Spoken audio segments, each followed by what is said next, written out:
Hello everyone, and welcome to the 4th episode of The Journal. I'm Johnny Dean Stupert, and what a show we have for you this week. Isn't that right, Kaila? That's right, Johnny. Hi everyone, I'm Kaila Smith, and today on The Journal, we're going to be bringing you the students that make school feel a little less like school, how manly men can get in touch with their feminine side, and the IT crowd who makes learning fun again. Also on the show, we'll have a live performance from upcoming Toronto singing sensation, PG. And if you have a little trouble recuperating from that special night, our reporter Sean O'Neill has one segment you can't bear to miss. But first, let's take a ride on a big red fire truck with our first segment on the life of Toronto firefighters. Our reporter Jenn Ingram had to tag along with the Main Street Firefighters. Let's take a look.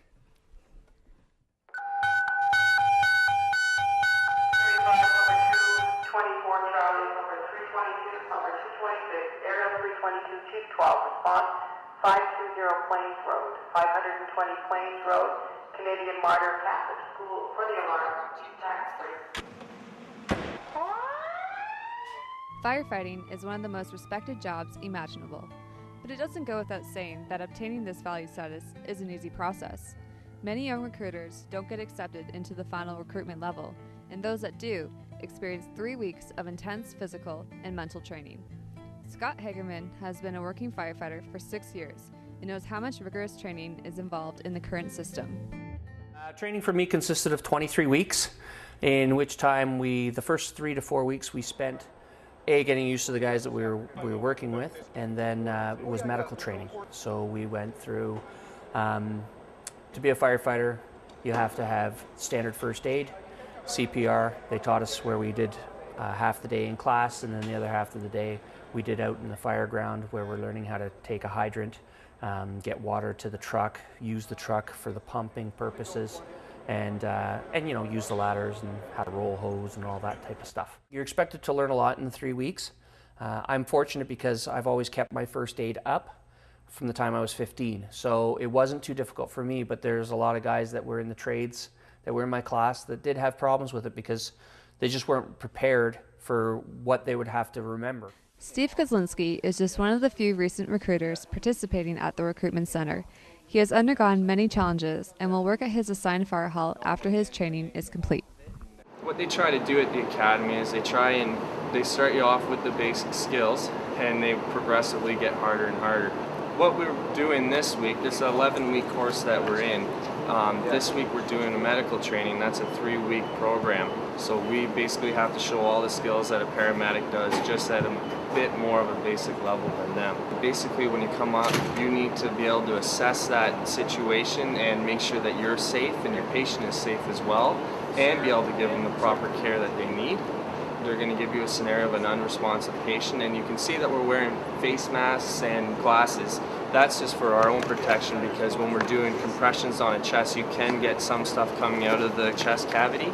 Airborne pathogens can go through your eyes as well. He appeared to be unresponsive. He was unresponsive VSA. He's cold to the touch. We did a 45-second pulse check. We've done 1 no shock, and we've continued with CPR. Scott works with a crew of 6 at Main Street Fire Hall. Their responsibilities during their 24-hour shifts include cleaning and maintenance of the fire hall and testing all components of the fire trucks. Most daily activity involves teamwork, such as draining and hanging hoses after being used for fire emergencies. Scott has worked at Main Street Fire Hall for 6 years and appreciates the knowledge and skills he has derived from his crew. I'm very lucky. I've got a really good crew that I work with, a lot of really nice guys that know their stuff. So they were able to show me where I had to place my stuff on the truck, and we started going through operations that you would normally do in any day duty. Regular activity includes washing the floors, washing the trucks, cleaning the latrines, making sure that everything's clean and ready to be presentable in case public comes in.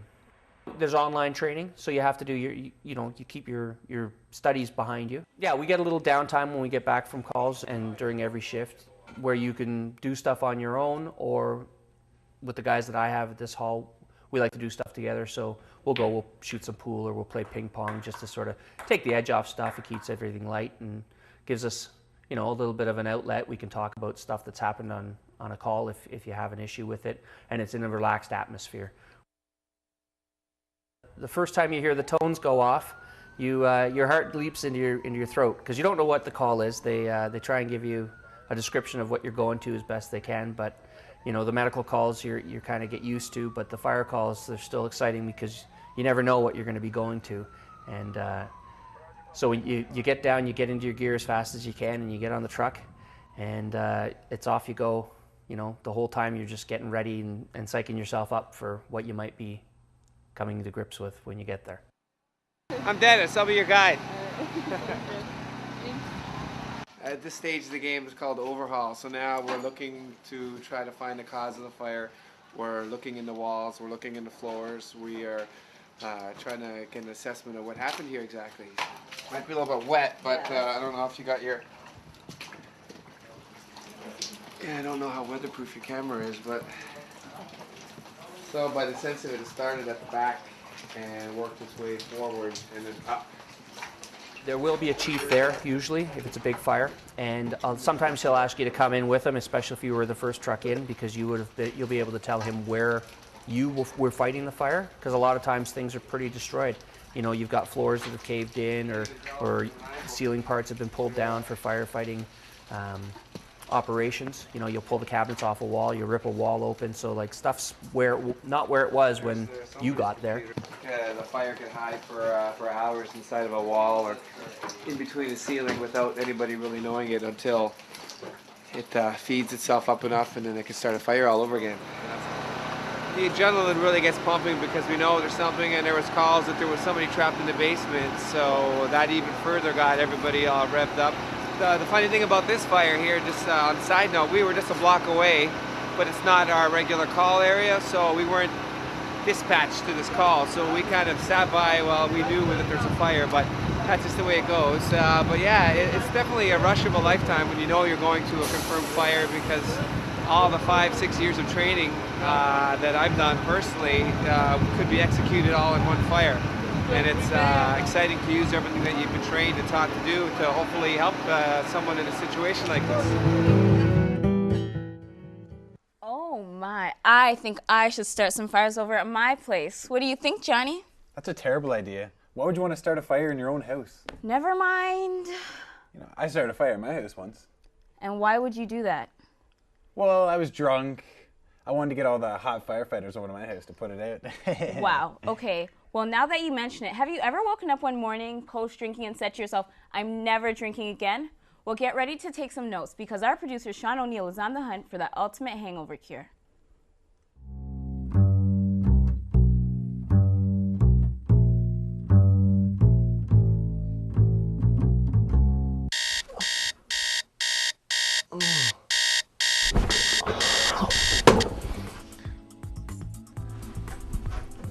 Ever have one of those nights where as hard as you try to remember exactly what happened last night, the pounding head is a constant reminder that it was probably something stupid?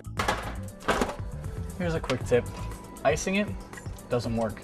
After a while, the cooling sensation wears off and all you're left with is a numb forehead. A lot of people seem to think that bubbly soft drinks like these will do wonders in the morning. And while they will cure your nausea, they contain caffeine, which just like alcohol acts as a dehydrant. You're better off to find something with ginseng in it. It'll give you all the pick-me-up of a morning coffee, and it'll also hydrate you. Breakfast is a vital part of fighting the morning blues. Experts have recommended a wide variety of things, from honey to peanut butter, bananas, lemon juice, lime juice, tomato juice, raw cabbage, eggs, almonds, ginseng, and even sports drinks. Honestly, I can't take the chance of any of this not working, so...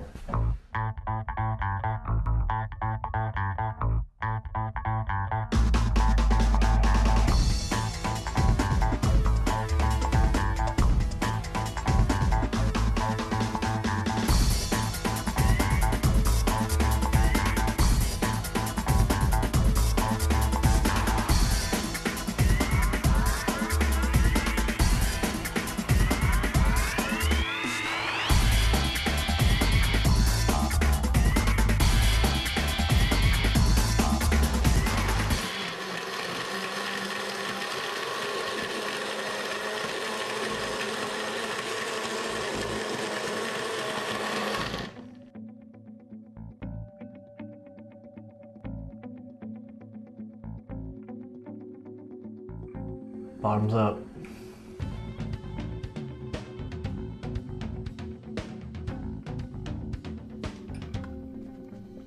Whatever other tactics you may try, water is essential. It clears the body of toxins, hydrates, and refreshes all in one. It's also useful for washing down the variety of painkillers you'll undoubtedly be taking. We took a trip over to New Heights Community Health Center to see what experts had to say about binge drinking and its consequences. So binge drinking is excessive drinking with the intention of getting drunk. It's peer pressure. Usually people between 15 and 25 indulge more in binge drinking. Probably they're experimenting when they're 15 and 16 with alcohol, and then it becomes more of a social event. They believe that drinking can relieve their stresses. It doesn't do so, but that is what young people usually think it does. As you are aware, alcohol is considered a drug, and in the body, in the stomach, there are enzymes that help with the digestion. If you consume a reasonable amount of alcohol, then it is properly digested. But if you overconsume, then those enzymes are not enough to take care of the alcohol that you have in your body, and you start having stomach problems, you start feeling nauseous and unwell overall. The one very logical reason is to know your limit and to stick to it. Ishan, beer. And also to realize that if you cannot stick to your limit, you need to seek professional help.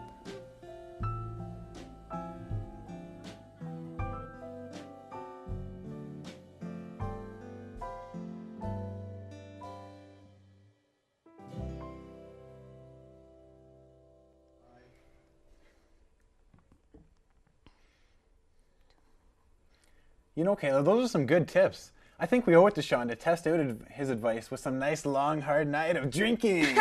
I have school tomorrow, Johnny. Well, it never stopped me before. I guess I'm just not as cool as you then. That's okay, Kaila. No one is. Well, Mr. Cool, I bet you know all about our musical guest coming up then? Yeah, he's amazing. She sure is. Her name is PG, and she's been taking the Toronto music scene by storm. But before we bring her out, let's take a bit more look into her life. Have a look at her bio that our producer Kim Smith prepared. PG is a rising young star in the Toronto community. This talented young woman has dedicated her life to music. However, being a musician is not an easy task. From spending endless hours in the studio working closely with her cousin, brother, and producer, making beats and writing songs, to doing her own photo shoots and performing at different venues, music is PG's life.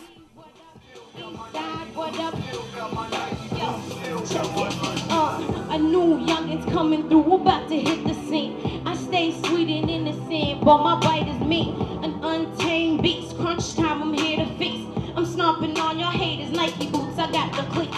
I'm still fly than the rest of them, still got my Nikes, hun. Stay dipped out in the winter sun. Even when summer comes, I'm the winner, bet it done. I was always an athletic child, but grew up into music. I was basically first introduced when my aunt, the founder of Caribbean Jams, which consisted of my family, we all used to sing Caribbean folk tales and perform at numerous events. I've known PG for pretty much the 21 years that I've been living, seeing as she's my cousin. We used to start out singing in a group that my mom formed with a bunch of us, me, my sister, and my cousins. And the group was called Caribbean Gems. And pretty much it was the group of us, and we got together and we sang at mainly family functions. We did a couple weddings, believe it or not. We did a couple birthdays. And pretty much it was just a bunch of Caribbean folk songs that my mom would, she learned as a child, and so she taught them to us, and we would sing them. In 2006, PG was signed by Vital Dexterity Records. Manager Tim D saw great potential in this young, talented woman. Basically, VDR is like my family outside of family. I've been with VDR for 4 years now. We basically watched each other grow from like really crap artists into really good artists now. Like, I know myself that I've grown like tremendously over the 4 years, and I've learned a lot from not only VDR but like other people like Soundsmith, Hakeem, Why Not, Nino. So I met Tim through my brother. My brother goes by the name of Jay Coop. He was at the time an artist under VDR. He was a rapper. He introduced me to Tim, who was already working with numerous other artists.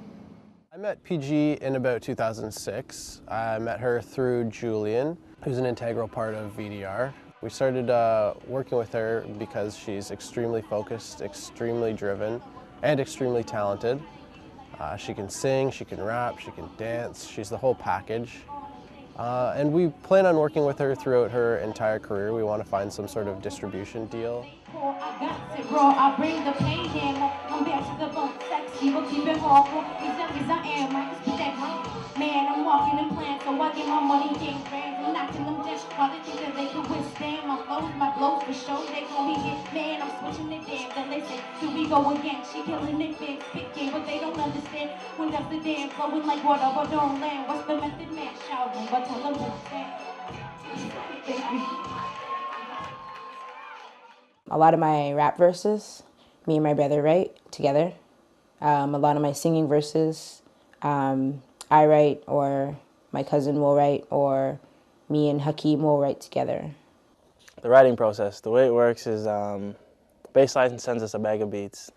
We go through them all, and PG's very, very picky, so we usually narrow it down to one, or you have to tell me like this one and take out this and put back this, or whatever, the way she wants it. And then we sit there, vibe for about a long period of time, what Shan would say, for the longest several hours of vibing. And PG and I just eventually, you know, she like feels a soul sonic, it hits her, and she gets something, she starts humming some melodies, and we go through it, and then, you know, she eventually starts off the line or whatever it is, and we just go through it after that, and we just start writing whatever comes to us. First we think of the concept, but whatever comes to us at that moment, wherever the beat feels like, and we just knock it out. Photo shoots came along with music. Like I did recordings, and if I wanted to like proceed to a higher level, I needed like demos. I needed people to see a visual of me. I started doing photos because the wonderful Tim D takes like really good photos.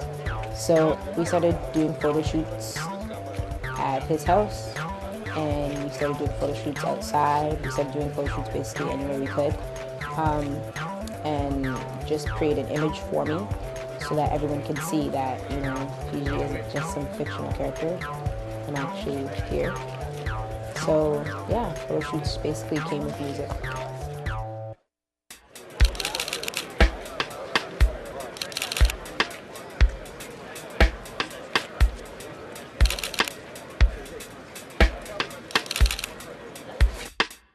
I performed with a band, and they started out in churches. They performed at numerous churches across Toronto.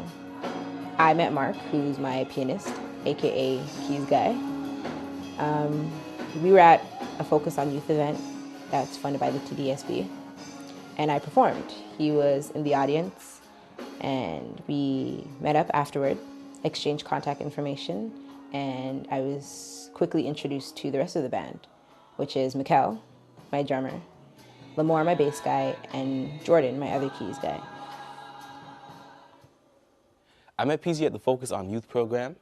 She sang the national anthem and Jasmine Sullivan's I Need You Bad. And I thought it was nice. I thought she was going to suck, but she did really well. I was impressed, and I went up to her after. We exchanged numbers. I told her I had a band, and we hooked up. We learned her songs, we practiced, and now my band is her band. Because of PG's great dedication to her work, she has been able to create a supportive fan base. PG is to release her highly anticipated EP in the summer of 2009. Baby, it's not that easy. Hey, you treat me so much better than him. And if I was sane, there'd be no competition. But I'm in love with someone with me now is performing artist PG. Wow, that's a pretty extensive life you've got. How do you deal with it all? If it wasn't for my family and my supporters, honestly, I really don't know how I'd do it. Wow, what's your biggest inspiration? My biggest inspiration, my mom, people that support me, my brother, my cousin, everyone actually just inspires me to be the best that I can be and give that 100% all the time. Okay, let me know, PG. What do you love most about being on stage? I love the adrenaline rush, and I love being with my dancers, Sarani and Oshani. They honestly inspire me. They give me that extra oomph when I'm like down and stuff. So. Okay, I'm really excited to see you perform, so can we see you perform? Yeah. Okay, go ahead. Let's go.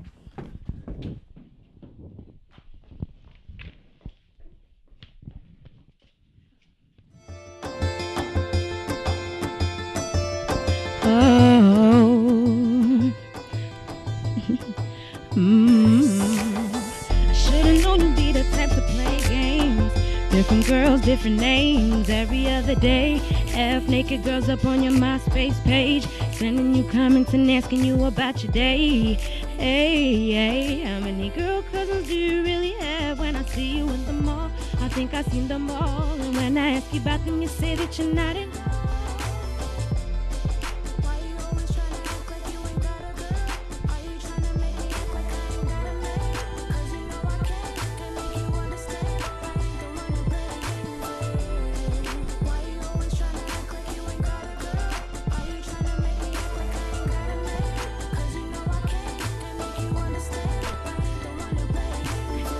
In a month I've seen so many things change. When we out you act strange, can't be explained. Used to be sweeter than candy canes, now you be calling me different names. Hey, ooh she, that girl you just called me. The last time I checked my name was PG. Yeah, tell me why.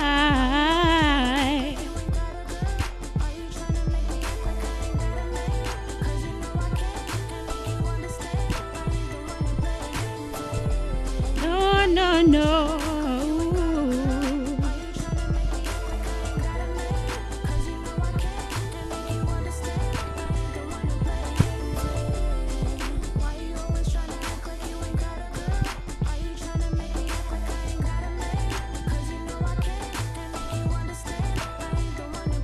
I ain't the one to play games with, no. Hey. No, I can and make you understand, yeah. If you don't treat me right, I ain't never gonna be your wife. If you don't treat me right, never gonna be your wife. If you don't treat me right, I ain't, no. I ain't never gonna be your wife, oh no.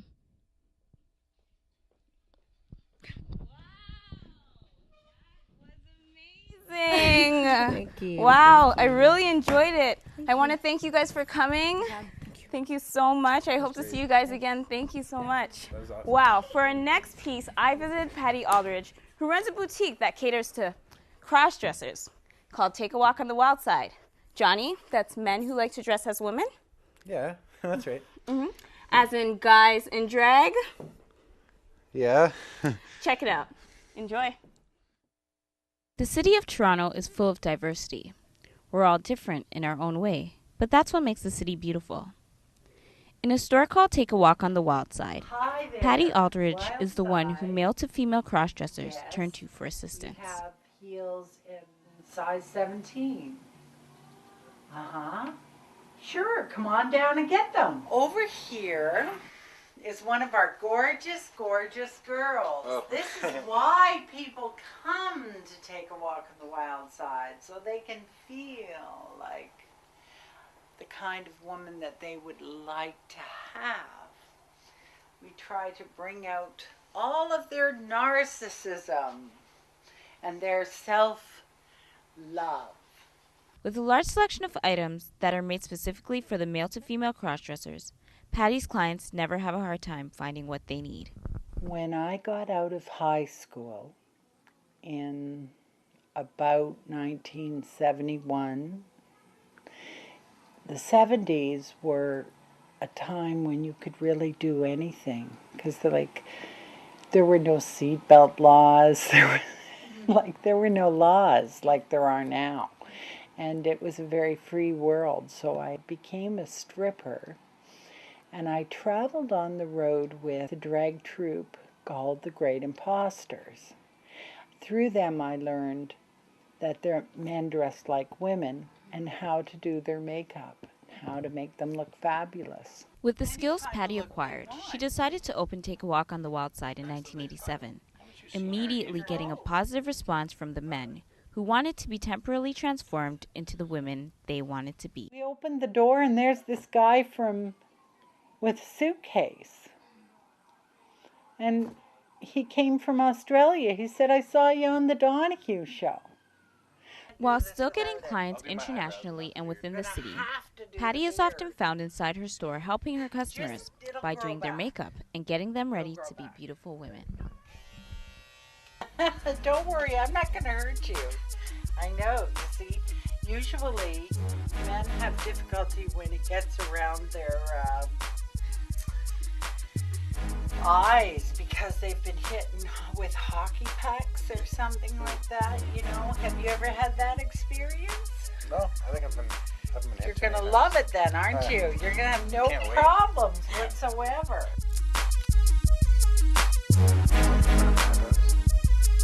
It will. It will. We're just going to do you fabulously.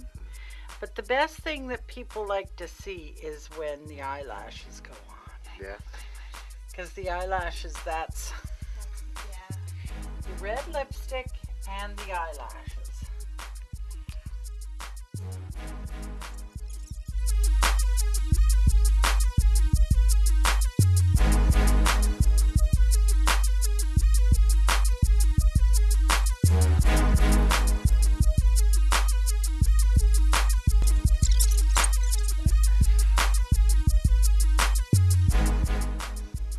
All right, are you ready? I'm ready. Dun, dun, dun, dun, dun. In the beginning, I used to say to the wives, "Oh, it's okay. It's not going to amount to much. You know, just let them do it. It won't matter." But, you know, a lot of guys turned into girls. A lot of guys discovered they were gay. A lot of guys it ruined lives. So I don't make those promises to the women anymore. Cross-dressing is a term generally used to describe the act of wearing clothing that society deems as appropriate for the opposite sex. Oftentimes, people cross-dress to entertain, satisfy emotional needs, go against society's preconception of gender. For whatever the reason, that's who they are. With a Bachelor of Arts from Ryerson, Paddy realized that theater space in Toronto is a premium. She allows her members to use the space to perform and have fun while being able to be themselves and feel safe. The general most enjoyable thing is meeting people you would never meet. And they're so thankful. They are so thankful of what you do.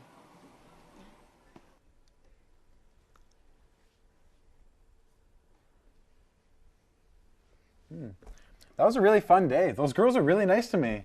They gave me all these beauty tips and to accent my looks and makeup. It was great. Johnny, those are guys.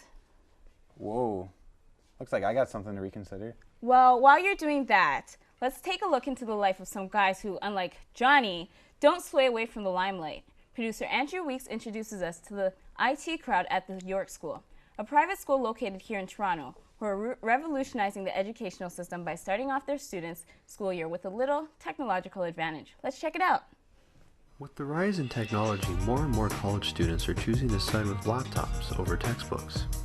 However, with the rise in power and the incredible recent price drops on laptops, the age demographic for these tools is getting younger and younger. As such, everyone is trying to capitalize on this rising trend, some leasing laptops with theft, backup, and accidental coverage all included, and other places, namely the school districts, are trying to turn this into a way of digital learning with the aid of tools such as Blackboard, smartboards, and the social network site Recess.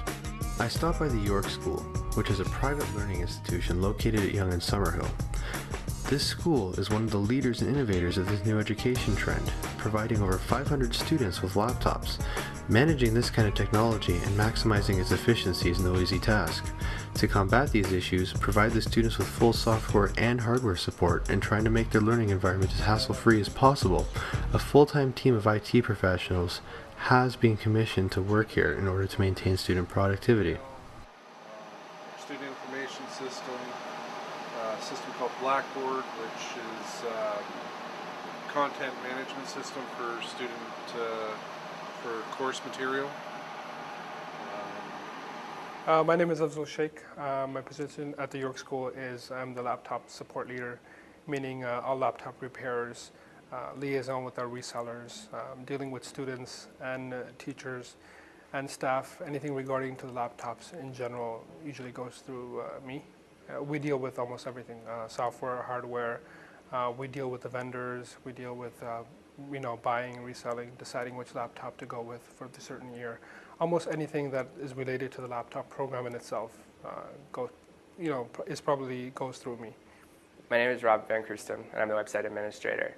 What that means is that I maintain the school's website for both public and the internal audiences.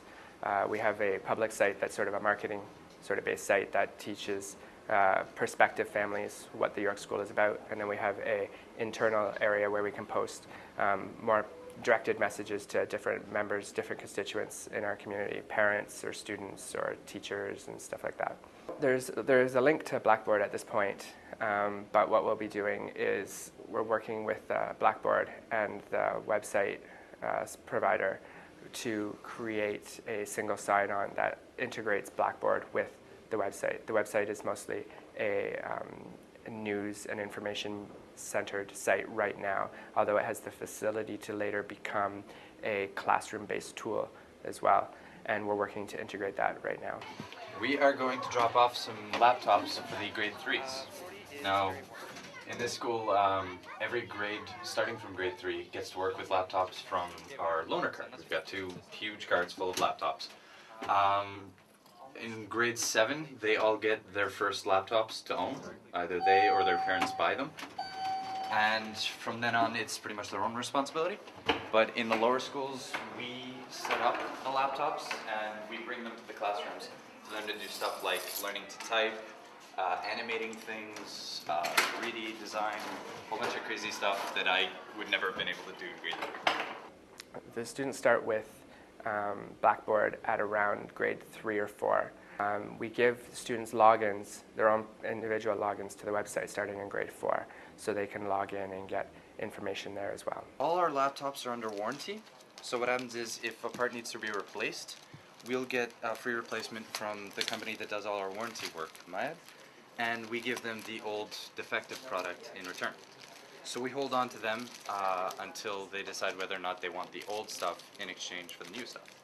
So we keep all our defective parts labeled by name in the parts bin, right, which is right down. So like I said, all our defective parts are put into a bin labeled defective parts, so that the company that does our warranty, Mayad, can take these when they want to exchange them for new ones and take them back with them to their head office.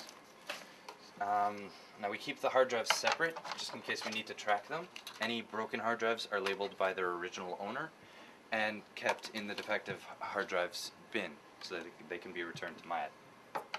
Well, we have very few desktops. We used to have about 20, 30 desktops. I would say we're down to less than 10 in the school, since the people who used to have the desktops, the staff members, have now moved over to laptops. So we do have a few trickling around. We have, I would say, about 10 Macintosh desktops in our MIDI lab downstairs. That's for our media lab. And we have about maybe, I would say, 10 in our lower school library for the lower school grades. That's grades 1 to 3, because they're not at that age where they can use laptops yet. Our school has approximately 500 laptops. Grades 7 through 12, they have their own laptop, which is chosen by the school, and it's student owned, so they purchase it and they keep it, and they use it for, we recommend them to use it for 3 years, sometimes use it for 4. In extreme cases, they use it for 5, but we ask them to purchase the new model after their 3rd year. So in their 4th year, we recommend them to purchase a new laptop model. Every year, we choose a new laptop model for that grade for the school, and that So people coming into grade 7 would get the new laptop model. They would keep it for 3 years until the end of grade 10, and then we would recommend them to buy a new laptop. There's a link to Blackboard at this point, but what we'll be doing is we're working with Blackboard and the website provider to create a single sign-on that integrates Blackboard with the website. The website is mostly a news and information-centered site right now, although it has the facility to later become a classroom-based tool as well, and we're working to integrate that right now. The York School is innovating the education and laptop revolution by providing each one of their students with a laptop and the software needed to improve learning efficiency and test scores. The school believes that by sticking to these practices, their students will be better prepared for an internet-led computer-based future. We do know that the students do, the parents and the students get to sort of keep an eye on each other. The parents can watch and make sure that all the assignments are being done by their child, because then they actually get to see what assignments are there. And the students don't have to keep calling in, and they never have an excuse to say, oh, I lost the assignment, I don't know where the assignment was. It's always going to be posted there, and so everybody knows that, and so that eliminates that sort of option.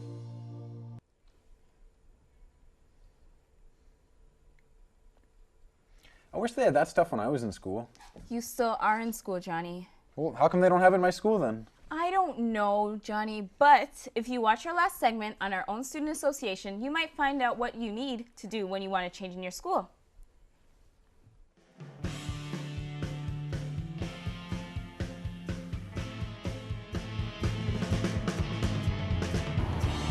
I'm Paul Hunsrao, and we're here at Centennial College, the CCC campus to be more specific.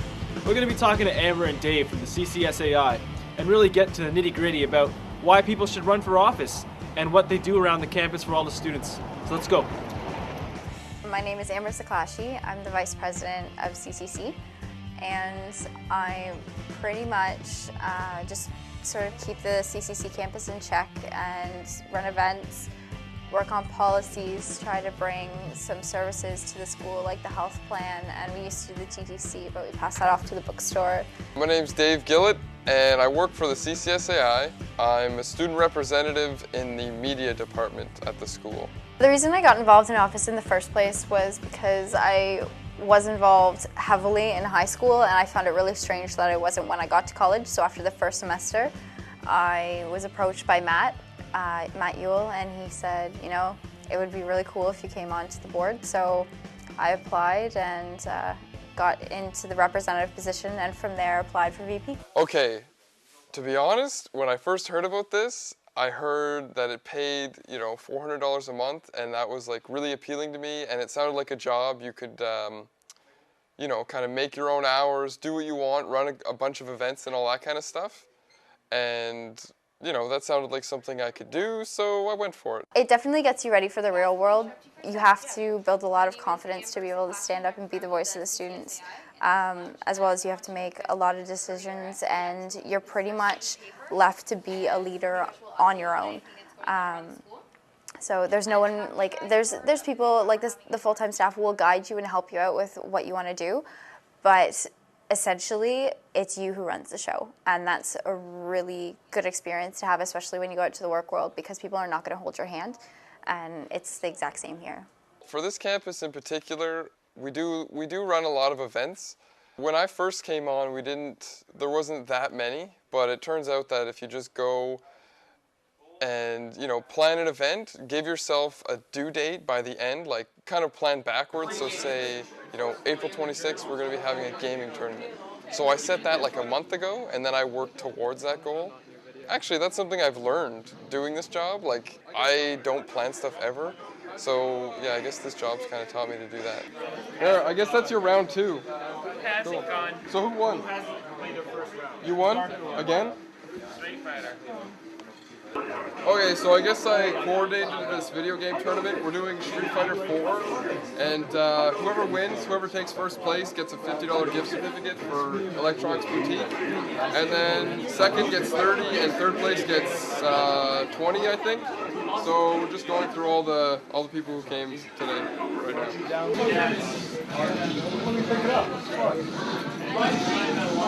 I really think that it enhances your college experience being involved in CCSAI, because then you get to see all aspects of the college. You don't just see at face value what everybody tells you about the programs. And you see all 4 campuses and everything that's going on there that the college is doing. Like, CCC is very small. Even though we're only 800 students, there's a lot that goes on here that doesn't go on at the other campuses, and you get to really see that difference. Like, everybody talks a lot about, you know, fixing this and that, but it's rarely, like, done. But with the CCSAI, with this many people, it's usually, we all work towards one goal and then we kind of complete it. So yeah, there's a lot of stuff you can learn from being a part of the board. The highest I could go would be to go to president and run for that, or I could apply to be an executive vice president. Both the positions, one's appointed and one is sort of like you run for it instead. But I don't think I'll go after this. It's a great experience, but I'm really excited to get started with my career.